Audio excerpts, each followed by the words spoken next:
নমস্কার, ডেলি লাইফের তরফ থেকে অনেক ভালোবাসা নেবেন। কিছুটা চিংড়ি মাছ নিয়ে আসলাম, চিংড়ি মাছটা রেসিপি করে দেখাবো আজকে। মাছটা ভালো করে বেছে নেব, পরিষ্কার করে বেছে নিয়ে ধুয়ে নেব। সাথে থাকুন।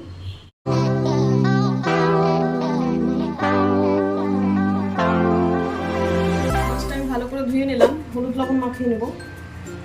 চিংড়ি মাছ যতটা লাগে দেখতে, ছাড়ালে পরে অনেকটাই কমে যায়।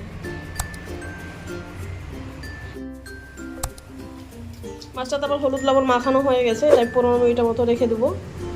এই টাইমের মধ্যে আমি মশলাগুলো করে নেব, যা যা মশলা দেবো।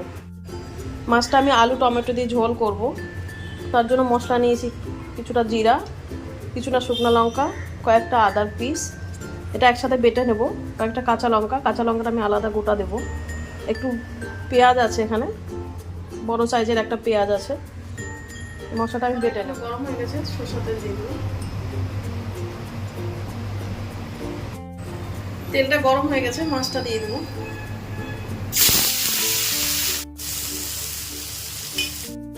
মাছটা আমার ভাজা হয়ে গেছে, উল্টা পাল্টা আমি ভালো করে ভেজে নিয়েছি। আর কিছুটা মাছ আছে, ওগুলো একসাথে ভেজে নেবো। মাছটা আমার ভাজা হয়ে গেছে, আমি একটু তেল দেবো। তেলটা অনেকটা কমে গেছে।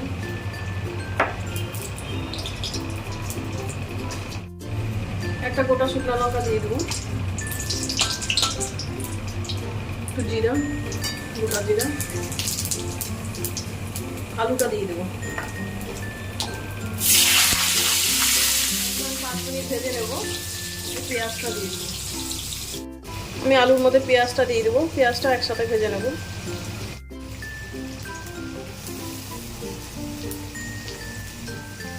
পেঁয়াজটা কিছুক্ষণ ভেজে নেবো আলুর সাথে। আমার পেঁয়াজটা আলুটা ভালো করে ভাজা হয়ে গেছে। এর মধ্যে আমি কয়েকটা কাঁচা লঙ্কা, টমেটোটা দিয়ে দেবো। আরও আঁচ কমিয়ে 10 মিনিট ভালো করে ভেজে নেবো, টমেটোটা সিদ্ধ হয়ে যাবে। আমি হলুদ লবণটা দিয়ে দেবো।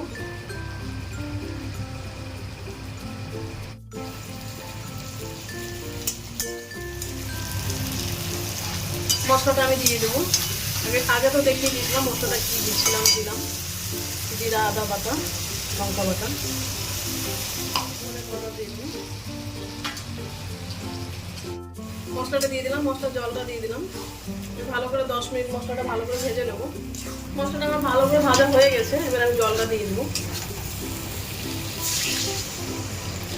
হালকা গরম জলে দিলাম, গ্যাসটা বাড়ি। জলটা ফুটে গেলে মাছটা দিয়ে দেবো। মাছের জলটা আমার ফুটে গেছে, মাছগুলো আমি দিয়ে দেবো। মাছ দিয়ে 10-15 মিনিটের মতো ঢাকা দিয়ে রেখে দেবো।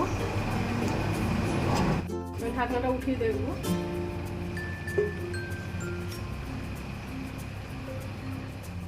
আমি গরম মশলা গুঁড়োটা দিয়ে দেবো। গরম মশলা গুঁড়া দিয়ে দিলাম। এভাবে করে খেয়ে দেখবেন। ছোটো চিংড়ি, বড়ো চিংড়ি, যে কোনো চিংড়ি দিয়ে খুব ভালো লাগে। হয়ে গেছে, 2 মিনিট নাড়াচাড়া করে নিলাম। গরম মশলাটা দেওয়ার পরে নামিয়ে নেবো।